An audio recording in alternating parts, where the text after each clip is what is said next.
Hello दोस्तों, नमस्कार। स्वागत है आपका एक बार फिर से हमारे इस करंट अफेयर के सेशन में। तो मित्रों, आज के करंट अफेयर जो हैं बहुत ही इंपॉर्टेंट हैं। तो चलिए शुरू करते हैं। आज का हमारा पहला क्वेश्चन है, नीरज चोपड़ा ने फेडरेशन कप 2024 में स्वर्ण पदक जीता। इसका आयोजन कहाँ पर किया गया था? तो बताइए।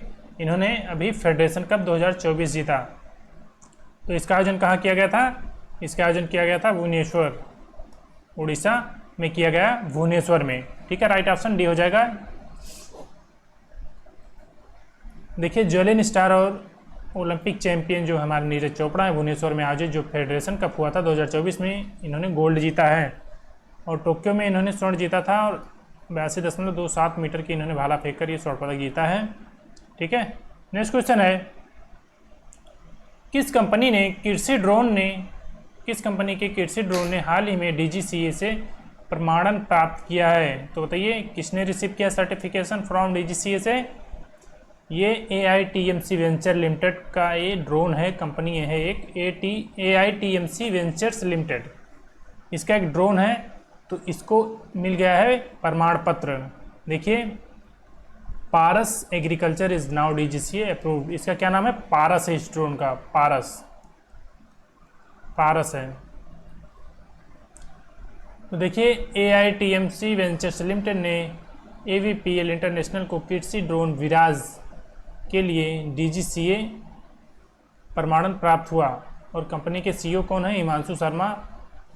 इन्होंने विराज जो USA नहीं, UAS किर्सी ड्रोन को पहले टाइम सर्टिफिकेट मिल गया था। इसका पहली बार इसको मिला था, अब इसको मिल गया है, याद रखिएगा।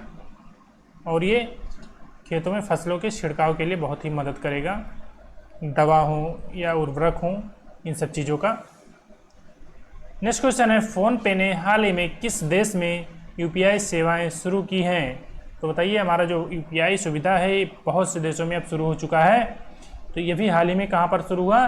ये श्रीलंका में शुरू हुआ। ऑप्शन सी राइट है। अभी इसके पहले शायद मॉरिशस में हुआ था, और कई देशों में, भूटान वगैरह में, सभी हमारे पड़ोसी कंट्रीज़ में ये स्टार्ट हो चुके हैं, बाहर भी स्टार्ट हो चुके हैं गल्फ़ कंट्रीज़ में। तो ये भी हाल ही में श्रीलंका में स्टार्ट हुआ है। ठीक है, UPI सुविधा। देखिए, डिजिटल भुगतान सेवा फ़ोनपे ने हाल ही में श्रीलंका में UPI भुगतान शुरू करने के लिए वहाँ के लंका पे के साथ समझौता किया है। ठीक है, लंका पे के साथ समझौता किया है, और लेन देन को UPI और लंका पे नेशनल पेमेंट नेटवर्क द्वारा ये सुगम बनाया जाएगा, जिसमें जो हमारे देश के यात्री और श्रीलंका के जो नागरिक होते हैं, हमारे यहाँ आते हैं, तो उनको पेमेंट करने में ये सुविधा हो, इसलिए ये सब किया जा रहा है। ठीक है, तो याद रखिएगा, श्रीलंका ने। नेक्स्ट क्वेश्चन है, किस प्रसिद्ध भारतीय फुटबॉलर ने अंतर्राष्ट्रीय फुटबॉल से संन्यास की घोषणा की है? तो बताइए, किसने किया है? तो इन्होंने, ये सुनील छेत्री हैं। कौन है? लीजेंड फुटबॉल प्लेयर ये सुनील छेत्री हैं। ये अभी इन्होंने कहा कि डेट दिया है पार्टिकुलर कि इसके बाद ये संन्यास ले लेंगे। चलिए देखते हैं कब दिया है। देखिए, भारत के सबसे मशहूर फुटबॉलर सुनील छेत्री ने अंतर्राष्ट्रीय फुटबॉल से संन्यास की घोषणा की है। ये जो 6 जून को कोलकाता में आयोजित होने वाला है कुवैत के खिलाफ, ये फीफा विश्व कप क्वालिफायर के लिए जो राष्ट्रीय टीम के लिए उनका आखिरी मैच होगा। इन्होंने कहा है कि क्वालिफायर के लिए जो मैच खेला जाएगा 6 जून को कुवैत के खिलाफ, ये उनका आखिरी मैच होगा। और इन्होंने अपने करियर की शुरुआत 2002 में मोहन बागान के साथ की थी, और ये 2005 में अपना पहला अंतर्राष्ट्रीय मैच खेला था इन्होंने, जो और पाकिस्तान के खिलाफ अपना पहला गोल किया था। ठीक है, तो याद रखिएगा, इनका करियर काफ़ी लंबा है, 22 सालों का लगभग इन्होंने अपना योगदान दिया है फुटबॉल में। नेक्स्ट क्वेश्चन है, कांस्य फिल्म महोत्सव 2024 में भारतीय मंडप का उद्घाटन ये कहाँ पर किया जा रहा है? तो कहाँ आयोजित किया जा रहा है? ये किया गया फ्रांस में। कहाँ पर? फ्रांस में। ऑप्शन ए राइट हो जाएगा, फ्रांस। देखिए, ये फ्रांस में 77वें कांस्य फिल्म महोत्सव का आयोजन किया जा रहा है, और यहाँ भारत मंडप का भी उद्घाटन किया जा रहा है, जिसमें प्रतिष्ठित कांस्य फिल्म समारोह में भारतीय मंडप का आयोजन हर साल सूचना और प्रसारण मंत्रालय, भारत सरकार द्वारा किया जाता है। इसका उद्घाटन सूचना और प्रसारण मंत्रालय के सचिव संजय जाजू और फ्रांस में भारतीय राजदूत जावेद अशरफ ने किया। ठीक है, याद रखिएगा, ये फ्रांस में आयोजित किया जा रहा है, 77वां है। नेक्स्ट क्वेश्चन है, श्रम बाजार प्रभाव आकलन यानी LMIA labour market impact assessment एक दस्तावेज जिसे एक नियोक्ता को विदेशी कर्मचारी को काम पर रखने से पहले प्राप्त करने की आवश्यकता हो सकती है। 21 देश की एक पहल है। तो कहाँ की है? तो ये है कनाडा की। कहाँ की? कनाडा की। ये एक पहल है लेबर मार्केट इम्पैक्ट असेसमेंट। इसके बारे में देख लेते हैं क्या है ये। देखिए, लेबर मार्केट इम्पैक्ट असेसमेंट एक दस्तावेज है जिसे कनाडा में एक नियोक्ता को अगर कोई विदेशी कर्मचारियों को रखना चाहता है, जैसे हमारे यहाँ अगर श्रीलंका या हमारे किसी बाहर देश का आएगा तो उसको अगर रखना होगा किसी कंपनी को अपने यहाँ, तो उसे एक सर्टिफिकेट की ज़रूरत होती है जिसे लेबर मार्केट इम्पैक्ट असेसमेंट कहा जाता है। तो ये प्राप्त करना ज़रूरी होता है कि ये बाहर का है। और ये एक सकारात्मक LMIA दिखाएगा कि नौकरी भरने के लिए एक विदेशी कर्मचारी की आवश्यकता है और यह अस्थायी निवास की गारंटी नहीं देता। ठीक है, केवल ये आपको नौकरी पर रखने के लिए ज़रूरी होता है, ना कि यहाँ पर आप आएंगे कि आप अपना पूरा जीवन यहाँ व्यतीत करेंगे, ऐसा नहीं है। यह एक कनाडाई कार्यकर्ता या अस्थायी निवासी नौकरी करने के लिए उपलब्ध नहीं है। यानी अगर वो कनाडा का ही है या वहाँ का निवासी है तो उसे ये सब प्राप्त करने की कोई आवश्यकता नहीं है। जो विदेश बाहर से आएगा, कनाडा में जाएगा, उसको आवश्यकता होगी। और ये एक सकारात्मक LMIA को कभी कभी पुष्टिकरण पत्र, इसे कभी कभी पुष्टिकरण पत्र भी कहा जाता है। और यदि जो नियोक्ता होता है LMIA की आवश्यकता है तो उन्हें एक के लिए आवेदन करना होगा और एक बार नियोक्ता ये सर्टिफिकेट मिलने के बाद, असेसमेंट मिलने के बाद कर्मचारी वर्क परमिट के लिए आवेदन कर सकता है। जब ये मिल जाएगा लेबर मार्केट इम्पैक्ट असेसमेंट, तो वो अपना अप्लाई कर सकता है कि वो आपके यहाँ नौकरी करेगा। और भारत में ये क्यों चर्चा में है LMIA? तो ये चर्चा में इसलिए है क्योंकि अभी अंतर्राष्ट्रीय प्रवेश पर कैंप के कारण अंतर्राष्ट्रीय छात्र वीज़ा प्रक्रिया की बढ़ती प्रतिस्पर्धा है, इसमें चल रहा है। जैसे इसमें विभिन्न क्षेत्र हैं, फार्म, डेयरी श्रमिक और रसोइया, वेल्डर, प्लम्बर, बढ़ई और देखभाल करने वाले जैसे क्षेत्रों में इस श्रम की कमी है, तो वहाँ पर ये अप्लाई करना चाह रहे हैं, इसलिए चर्चा में था। तो कई भारतीय कनाडा में जो प्रवास के लिए ये work permit LMIA work permit की ओर ये अपना इधर ध्यान दे रहे हैं। ठीक है, तो याद रखिएगा, ये कनाडा से संबंधित है, labour market impact assessment. Next question है साथियों, हाल ही में भारतीय पादप स्वास्थ्य दिवस कब मनाया गया? तो बताइए, international day of plant health ये कब सेलिब्रेट किया गया? ये 12 मई को सेलिब्रेट किया जाता है, हर साल 12 मई को। ठीक है, राइट ऑप्शन क्या हो जाएगा? राइट ऑप्शन बी हो जाएगा, 12 मई।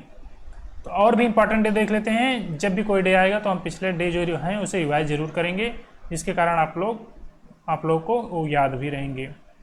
जैसे 1 मई को मनाया गया अंतर्राष्ट्रीय श्रम दिवस, 2 मई को विश्व ट्यूना दिवस, 3 मई को विश्व प्रेस स्वतंत्रता दिवस और अंतर्राष्ट्रीय तेंदुआ दिवस मनाया गया, और 4 मई को जो है अंतर्राष्ट्रीय अग्निशमन दिवस और कोयला खनिक दिवस मनाया जाता है, और 5 मई को विश्व हंसी दिवस और विश्व पुर्तगाली भाषा दिवस मनाया जाता है, और 7 मई को विश्व अस्थमा दिवस मनाया गया, और 8 मई को विश्व रेड क्रॉस डे और रेड क्रिसेंट डे, और इसके साथ ही विश्व थैलेसीमिया दिवस मनाया जाता है, और 17 मई को जो है अंतर्राष्ट्रीय आर्गानिया दिवस मनाया गया, और 11 मई को राष्ट्रीय प्रौद्योगिकी दिवस और विश्व प्रवासी पक्षी दिवस मनाया जाता है, और 12 मई को ही अंतर्राष्ट्रीय नर्स दिवस मनाया जाता है। तो इसे भी याद रखिएगा।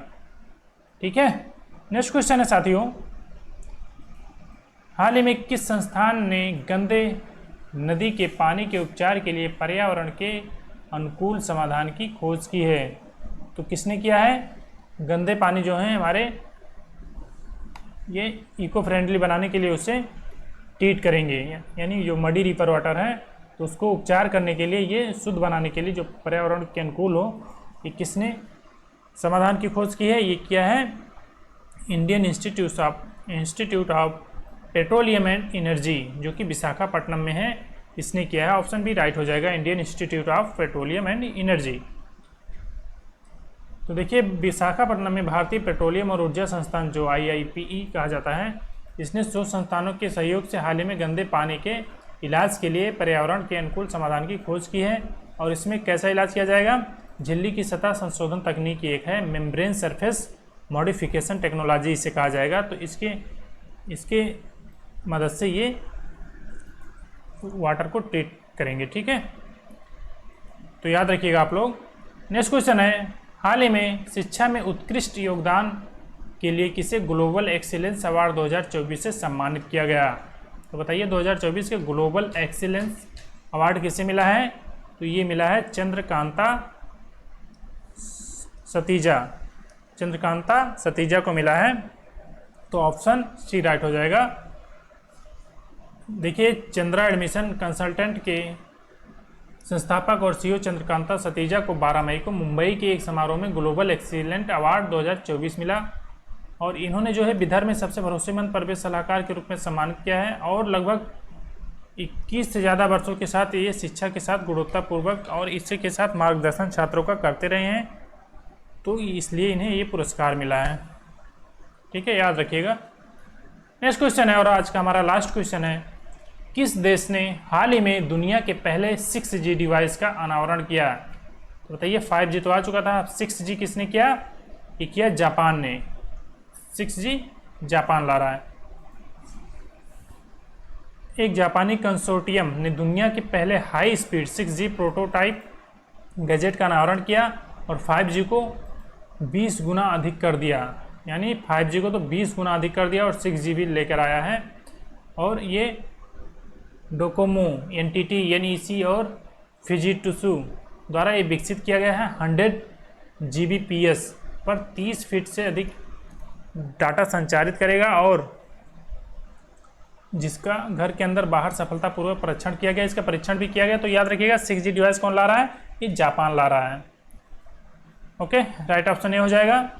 तो मित्रों, आप लोग को हमारा सेशन कैसा लगा बताइए कमेंट करके, और हमारे चैनल पर नए हैं तो चैनल को सब्सक्राइब कीजिए, लाइक कीजिए वीडियो पसंद आए और दोस्तों के साथ शेयर भी करिए, ठीक है। मिलते हैं नेक्स्ट सेशन में, तब तक के लिए जय हिंद, वंदे मातरम।